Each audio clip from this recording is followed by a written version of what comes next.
如果你发现自己明明已经觉醒了，反而失去了前进的动力，如果你正经历着这样的阶段，曾经驱动你的目标突然变得毫无意义，你陷入深深的迷茫，不知道为什么就是提不起劲，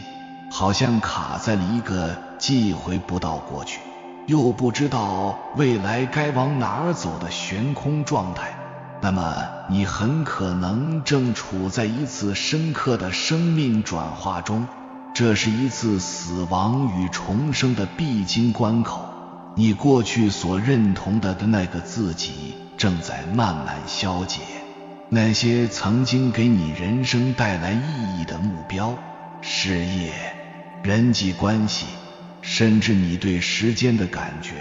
都仿佛在一夜之间崩塌了。你的自我并没有消失，它只是迷路了，它失去了旧有的地图，而在新的地图浮现之前，动力自然就会消失。所以这并非通常意义上的抑郁，也不是单纯的倦怠，你只是处在一种悬而未决的中间地带。你已经从某种旧有的生存模式中醒来，但还没有完全进入新的存在状态。你此刻感受到的不是失败，也不是心理学标签可以定义的抑郁或焦虑，它是一种古老而神圣的停顿。这段虚空，这段看似停滞的过渡期，对一个人成为真实的自己至关重要，但我们的世界却很少谈论这部分旅程的真相。这种动力的消失，很可能正是你生命中最深刻的一次精神升级。如果你一直困在觉醒后的迷雾里，不明白自己的热情去了哪里，请不要怀疑自己，你没有出任何问题，你只是在经历一场多数人无法清晰言说的心灵蜕变。这是一种深层的改变，不只是想法的调整，而是整个生命底层逻辑的重塑。你过去追逐的所有目标，那些待办清单、5年计划，那些在拼搏文化驱动下的种种追求，再也无法真正触动你了。不是因为你失去了能力，而是那套驱动你的旧有动机系统正在瓦解。在你生命的大部分时间里，你的动力来自于你过去的自我认同，那个渴望证明自己、期待被看见、需要被喜爱、恐惧被遗忘的你。这并无不妥，那是每个人格成长的必经之路。可突然间，你感到一种深刻的厌倦，你不再想为了取悦他人而表演，也不想再玩这场看似永无止境的追逐游戏了，因为你隐约看穿了游戏背后的规则。这时，一切就变得微妙起来。当面具开始松动，你过去为那个角色量身定做的目标，自然就不再合身了。你就像一个走下舞台的演员，手里没有了剧本，周围一片寂静，不知道下一句台词是什么，甚至不知道自己为何在此。这就是你感到没有动力的根本原因。你不是失去了内在的纯净与活力，你只是不再需要原来那种源自恐惧和匮乏的燃料了。你现在所经历的，正是心灵在进行一次深刻的重新整合。它试图让你从那些散落各处的身份碎片，好员工、孝顺的子女、可靠的朋友，转变成一个完整、统一的自我。这个自我不是那个时刻渴求外界赞美与认可的小我，而是超越个人好恶，与更广阔存在同频共振的真实自我，姑且称之为真我。这个真我不在乎世俗的地位与成就，甚至不一定需要绝对的清晰和确切的方向，它的存在本身就是为了表达真实，为了体验生命。因此，一旦觉醒的种子开始发芽，你的内在世界会启动一种自动的排异反应，开始排斥一切虚假的、勉强的、不属于你生命本质的东西。这包括不再滋养你的工作，消耗你的人际关系，那些基于就有创伤而产生的执念，甚至是你曾经精心勾勒的梦想蓝图。这就是为什么许多人将觉醒描述为一种既自由又极度迷茫的状态。然而，正是在这种迷茫中，潜藏着一个微妙的陷阱。有些人觉醒后，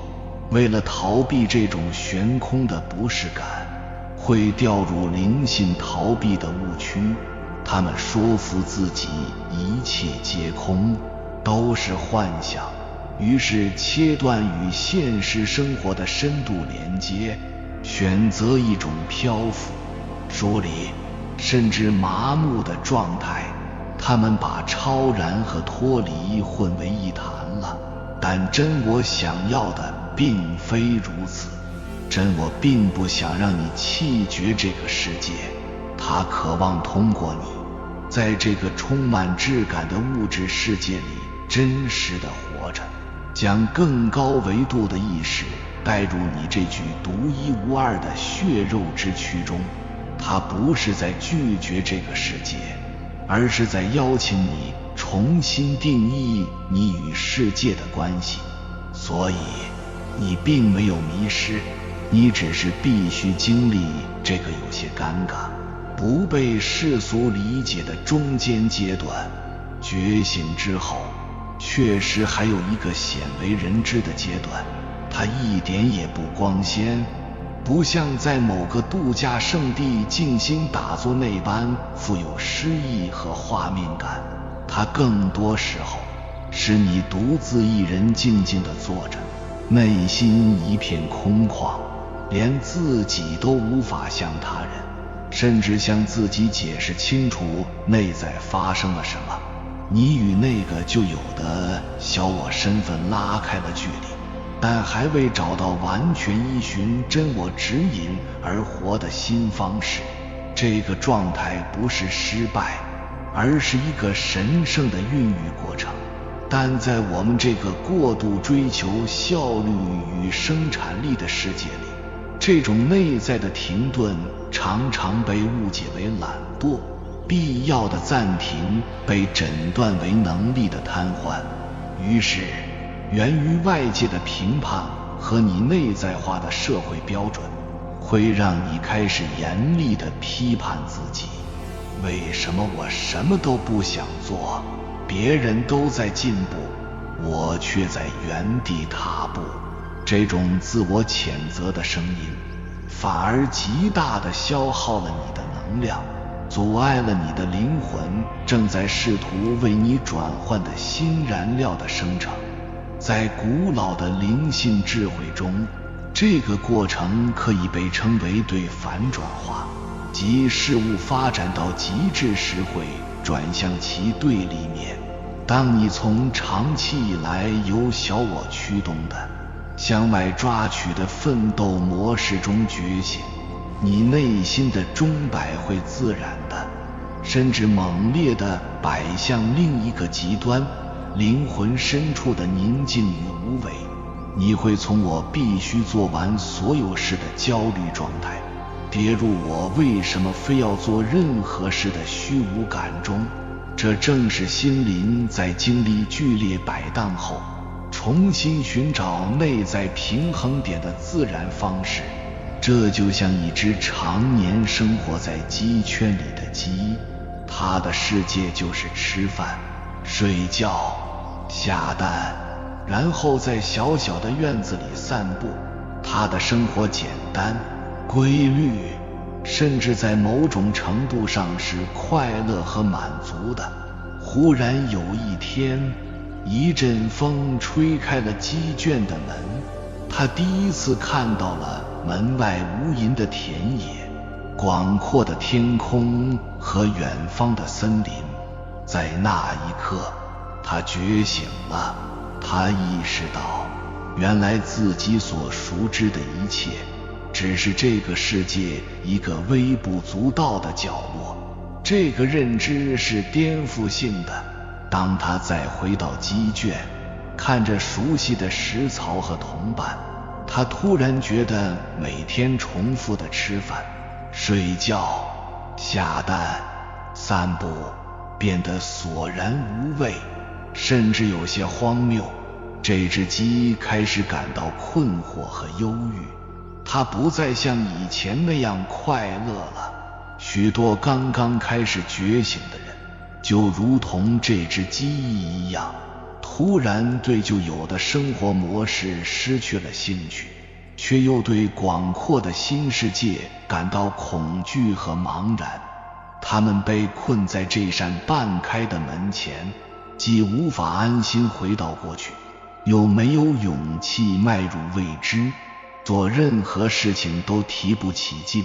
感觉自己被困在了浓雾之中，不知道该往哪里走。在许多神话和古老智慧传统中，这个阶段被称为隐士阶段或灵魂的暗夜，它是英雄之旅中不可或缺的一环，是凤凰涅盘前的焚烧，是重生之前的死亡。这个过程最精妙的类比，莫过于毛毛虫在茧里化蝶的阶段。当毛毛虫织好茧，它并非直接长出翅膀，它会先将自己完全分解，变成一滩粘稠的浆糊。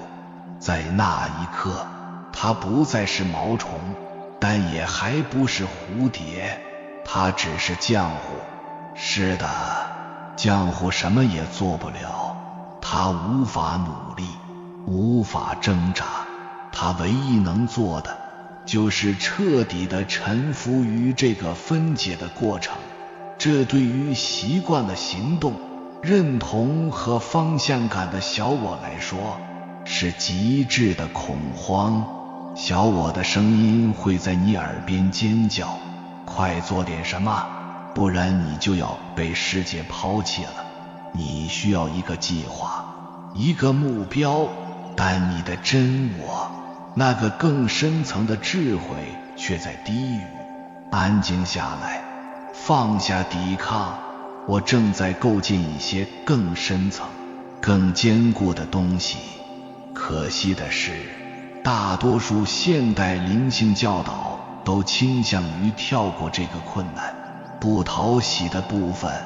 他们总是告诉你追随你的喜悦，保持高频振动，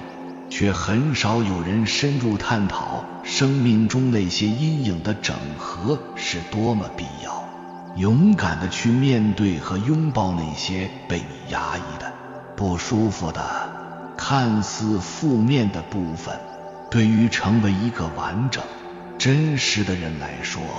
至关重要。这从来不是选修课，而是每个灵魂的必修课。你所感受到的那种神圣的虚无，那个看似空无一物的内在空间，正是你无意识内容得以浮现、被看见、被整合的最佳时机。你的心灵极富智慧，它会暂时性地关闭你的动力、你的冲劲，甚至你获得逻辑层面清晰度的能力，其目的就是迫使你停下来，向内看。它在强迫你去感受那些一直被你忽略的情绪，去看见那些被你埋藏在阴影中的自我面相，去收回那些你投射到外界的能量与力量。这才是此刻你真正的功课。当你不再奋力抵抗这个过程，当你允许自己就这样悬浮着，与这片空旷共处时，一个美妙的转折就会悄然出现。当你不再抗拒那种无所事事的空虚，甚至开始品味其中的宁静时，你会感觉到动力开始像地下的泉水一样，非常缓慢，但确实地开始回流。但这一次感觉完全不同了，它不再是一种源于焦虑的火急火燎的冲动，不是为了向谁证明什么的表演，更不是为了填补内心空虚的瞎忙。它是一种更古老、更平静、更深沉的东西，一种由灵魂引领的内在节奏。这种感觉不像是在费力地追逐什么，更像是在温柔地回忆起自己本来的样子。方向感不再是一个需要在大脑中反复推敲的概念，而是一种活生生的身体能感受到的内在指南针。它通过你身体的感受放松或紧绷，舒展或收缩，来告诉你什么是对的道路。所以如果你已经走过了那段虚无的幽谷，感受过那种彻底的寂静、停顿与深深的静止，那么一些全新的东西会开始在你内心悄悄萌芽。它不是划破夜空的闪电，也不是绚烂夺目的烟花，它更像冬去春来时冻土之下第一棵小草的悄然破土，无声无息，却蕴含着强大的生命力。这是一种安静的内在牵引力，你不再想着如何回到过去的生活轨道，而是开始自然而然地建立一种全新的生活范式。这时候真我开始真正地显现它的力量。它不是通过激动人心的语言或宏大的计划来指导你，而是通过细微的感受、身体的共鸣，以及生命中不期而遇的确认信号。生活的目标不再是为了生存下去，而是为了活出内在的意义。而一个常常令人感到意外的事实是，由真我引领的生活，其外在形式往往是朴素、平凡甚至简单的。当真我开始带领你时，你不会再像过去那样拼命挣扎、用力过猛，你只是在回应生命的流动。你行动不是因为害怕错过，而是因为被内心深处感觉到是的那个事物所吸引。你不再疯狂地追逐一个绝对清晰的人生蓝图，而是在每一个当下，当清晰来临时，你能毫不费力地认出它。从真我出发的生活，并不代表你将永远充满动力、热情高涨。你仍然会有疲惫、困惑甚至悲伤的时刻，这都是人性中再正常不过的部分。但你不会再有那种持续不断的来自内心深处的背叛感，那种长久以来勉强自己去过一种根本不适合自己的人生的感觉。相反，一种沉静而坚定的创造力会开始苏醒。你可能会突然想去写点什么，画点什么，或者只是在花园里种些植物，哪怕没有任何观众，也不为任何功利的目的。你会开始有力量去拒绝那些无法引起你灵魂共鸣的工作机会或社交邀请，哪怕他们在别人看来是多么好的选择。你开始追随内在的好奇心，而不是一张写满任务的待办清单。你选择守护内心的平静，而不是去换取外在的掌声与认可。这就是你新的动力系统，它不再是依赖肾上腺素的激情，而是一种源于你内在世界与外在行为高度一致时所产生的和谐能量。然后你将重新找回那股强大的生命力，并开始活出一种象征性的生活。这并非指你活在不切实际的幻想里，而是指你开始带着灵魂的觉知，活在这个坚实的现实世界中。你开始真正的信任自己内在的直觉，梦境中浮现的意象，以及生活中那些充满巧合的同步性事件，并将它们视为来自更深智慧的指引和路标。那么，这在实际生活中到底是什么样子呢？很多时候，它表现为一种悄然的内在呼唤。你不再执着于追问我人生的终极计划是什么，而是会更温柔地问自己，生命此刻正想把我带向何方？你关注的焦点从我要如何在这个世界上证明自己，转向了我如何能更好地参与到生命的洪流中。你不再试图去掌控生活，而是学着与生活共舞。这并不代表你放弃了抱负或追求，而是你转化了抱负的内核。你的抱负从为小我争取荣誉，变成了为真实和生命本身服务的奉献，从对未来的焦虑规划，变成了对当下每一个成长瞬间的全心投入。而有点讽刺的是，当你的行为由这种源自真我的不带强求的能量驱动时，你做事的效率和创造力往往远比过去那个被焦虑小我鞭策的时代要高得多。更重要的是，这种能量是可持续的、滋养的，因为它来自灵魂深处浩瀚的源泉，而非小我那有限的、会耗竭的意志力。这就是真我的动力，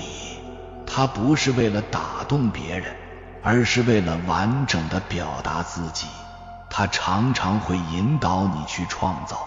去服务、去疗愈、去教导、去建设，不是因为你应该这样做，而是因为你整个存在都在那一刻同声说，是的，这就是我，这就是我此刻要做的事。所以如果你在觉醒后感觉自己的火花消失了，请相信，那只是因为旧的火焰已经熄灭，以便为你内在那个更深、更稳、永不熄灭的火焰腾出空间。那是一种不再随外境之风摇摆，而是根植于你存在核心的如如不动的内在光芒。这条路并不总是轻松，但当你开始思考这个问题时，其实你已经稳稳地走在这条回归之上了。这趟旅程的目的从来不是找回旧的动力，而是发现一种全新的、扎根于内在完整而非外在表现的生命动力。而这也仅仅是觉醒之旅的一个重要驿站，远非终点。这些感悟和文字或许就像古人所说，是那借筏渡河的工具。当我们准备好了，总会有合适的言语或指引出现，成为我们渡过眼前这条迷茫之河的法子。渡河之后，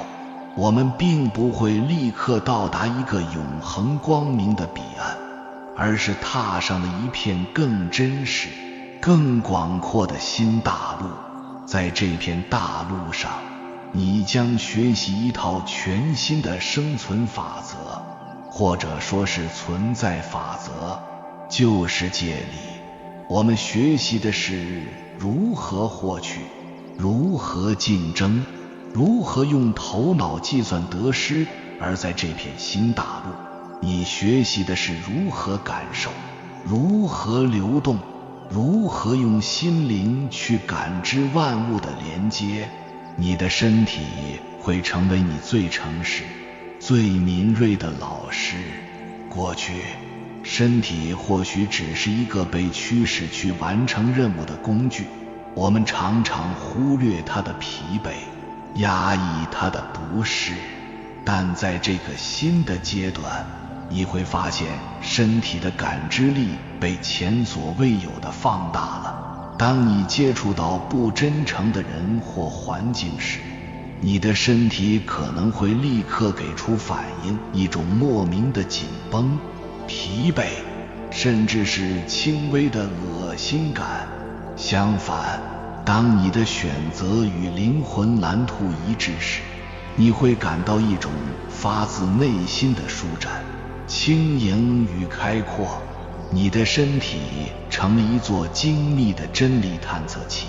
它总是在你头脑还在犹豫、分析之前，就给出了最直接的答案。留意那些突如其来的身体疼痛、挥之不去的疲劳，或是对某些食物突然产生的厌恶或渴望，它们往往是你的潜意识和灵魂通过身体在向你传递重要的信息。随之而来的是你人际关系的深刻重塑。在旧有的模式里，许多关系是建立在小我的需求之上的，寻找安全感，填补空虚，满足被认可的渴望，或是基于共同的受害者身份而结盟。当你的内在发生质变，这些关系的能量基础便会动摇。你会发现，你再也无法忍受那些言不由衷的对话，那些充满能量拉扯的互动。你渴望的是真实的连接，是那种无需伪装，可以坦然呈现彼此脆弱与力量的深度交流。这个过程可能会伴随着痛苦的失去，一些曾经非常亲密的朋友或伴侣可能会因为无法理解你的转变而渐行渐远。你可能会经历一段深刻的孤独期，感觉自己像个异类，无人能懂。然而，这同样是一个神圣的筛选过程，它在为你腾出空间，去迎接那些能与你心振动频率共鸣的灵魂家人。这些新的关系不再基于匮乏的索取，而是基于丰盈的分享。你们的相遇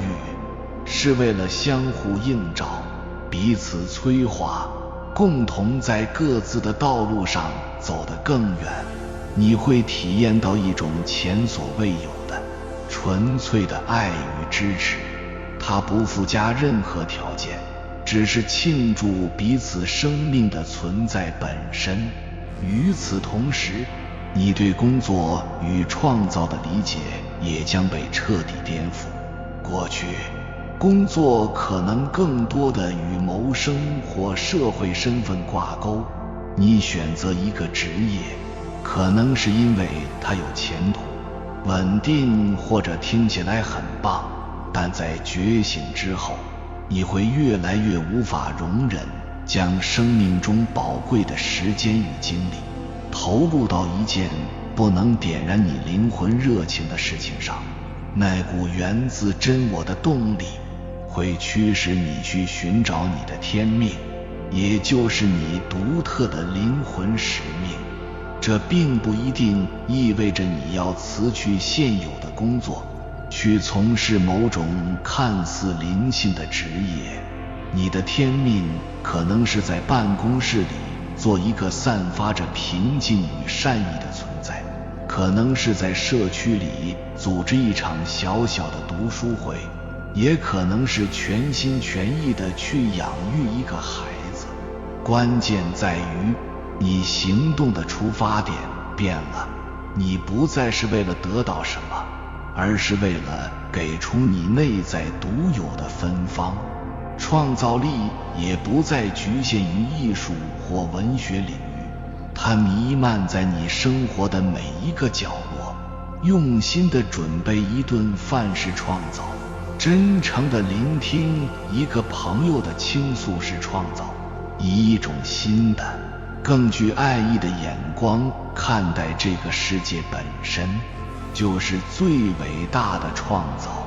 在这个新的存在状态里，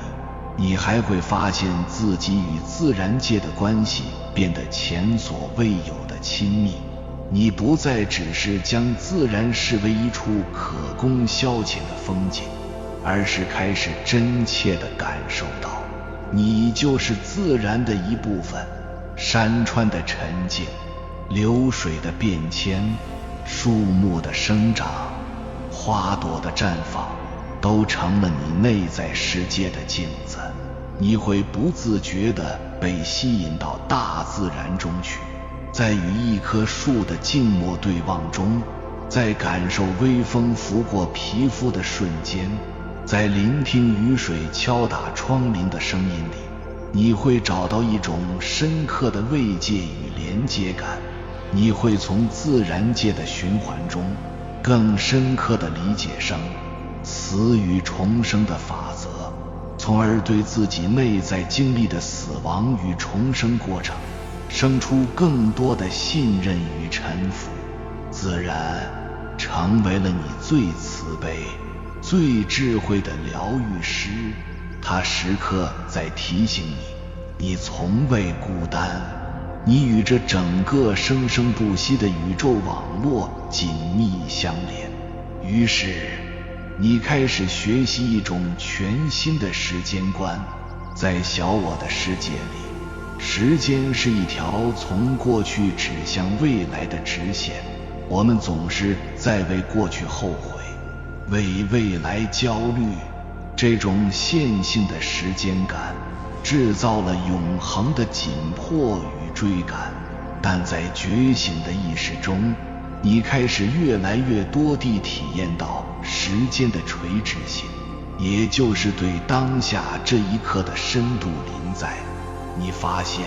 所有真正的力量，所有的创造，所有的爱，都只存在于这个永恒的当下。过去的故事可以被重新看见和疗愈，未来则是在每一个被充分活出的当下中自然展开的。你不再急于奔向某个遥远的目标，因为你懂得旅途本身就是目的地。生命不再是一场需要尽快完成的任务，而是一首需要用心去品味的诗，一曲需要全身心投入去舞动的乐章。这种对当下的安住，会奇迹般地消融你大部分的焦虑和恐惧，带给你一种前所未有的内在自由与和平。最终你会明白，觉醒后的这段动力丧失期，实际上是宇宙给予你的一份无比珍贵的礼物。它是一次强制性的系统重装，一个让你从小我的生存模式切换到真我的创造模式的慈悲安排。它看似剥夺了你的方向感，实则是为了让你内在那个更精准、更可靠的灵魂 GPS 得以校准和启动，它让你体验虚无，是为了让你发现，在那片空无之中蕴藏着万有的潜能。它让你感到迷失，是为了让你停止向外寻求答案，从而找到那条唯一能引领你回家的路，那条通往你自己内心深处的路。当你走过这片迷雾，当你学会与这股新的由内而外的生命力共舞，你会带着一种前所未有的谦卑与敬畏回望这段旅程。你会感激那段浆糊般的日子，因为你知道，正是那彻底的分解，才孕育了今日展翅的蝴蝶，正是那暗夜的深沉，才让你看见了内在星辰的璀璨。而你将不再只是一个在世界上寻找自己位置的人，你将成为一个行走的位置本身，一个让光与爱得以经由你锚定在这个世界上的活生生的奇迹。在2025年这个心灵觉醒的特殊时代，随着集体意识的提升，越来越多的人会经历类似的过渡期。这不是个人的孤立事件，而是人类进化的一部分。你的觉醒和动力重塑，实际上在为更大的转变贡献力量。当你活出真我，你的能量场会辐射出平静与爱，影响周围的人和环境，就像涟漪扩散到整个池塘。这不需要你做什么大事，只需在日常生活中保持觉知，比如在工作中注入善意，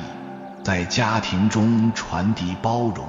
在社区中播种和谐。你会发现，这种由内而外的动力不仅让你个人受益，还能催化社会的变革，推动世界走向更慈悲的方向。所以，如果你还在那个虚空阶段，请耐心等待，因为真我正在为你编织一张新地图。它不是用线条和标记，而是用感受和共鸣。当你准备好，动力会以你意想不到的方式回归，带你走向一个更广阔、更真实的人生。记住，这不是关于到达某个终点，而是关于在每一步中活出觉醒的本质，让每一个瞬间都成为神圣的表达。有缘人，感谢你看到最后。如果今天的影片对你有所帮助，请按个赞给我响应，回复一句觉醒重生。愿你在未来的日子里，不再因觉醒后的毫无动力而焦虑自责，而是将这段时光视为灵魂生根的契机。请相信，觉醒后的每一次呼吸都是新生的开始。愿你在每一个当下都体验到时间的无限与存在的丰盛，不再追逐，只是归于自己，活成那道你本是的光。还没有订阅频道的，请点击右侧的订阅按钮，与我们建立更深的连接。随缘加入会员，与同频之人共修福报，随喜转发，传播善知识，功德无量。